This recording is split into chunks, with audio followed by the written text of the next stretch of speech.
Jericho isinama ni Janine sa kasalan ng kanyang Uncle Ken.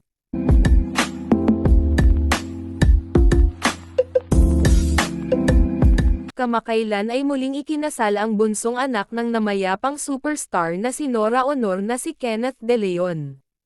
Ginawa ang seremonya sa isang napakagandang garden venue na puno ng bulaklak at luntiang halaman. Naging simple ngunit elegante ang tema ng kasal na talagang bumagay sa masayang okasyon. Dinaluhan ito ng buong pamilya kaya naman nagmistula itong isang masayang family day. Makikita ang pagkakaisa at pagmamahala ng bawat miyembro ng pamilya habang sila ay nagkukwentuhan at nagtatawanan. Marami rin sa malalapit na kaibigan ng pamilya ang dumalo upang makiisa sa pagdiriwang.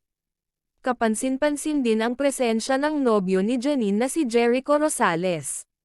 Namataan silang magkasama ni Janine sa isang mesa habang tahimik na nag-uusap at nakangiti. Marami ang natuwa nang makita ang kanilang sweetness at maayos na samahan. Ibinahagi ng ilang bisita na puno ng saya at tawanan ang buong selebrasyon. Naging emosyonal din ang ilang sandali lalo na nang alalahanin ang alaala ng kanilang ina.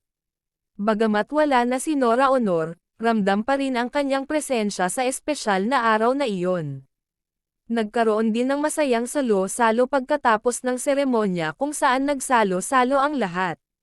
Sa kabuuan, naging makabuluhan at puno ng pagmamahalan ang muling pag-iisang dibdib ni Ken at Sam kasama ang kanyang pamilya.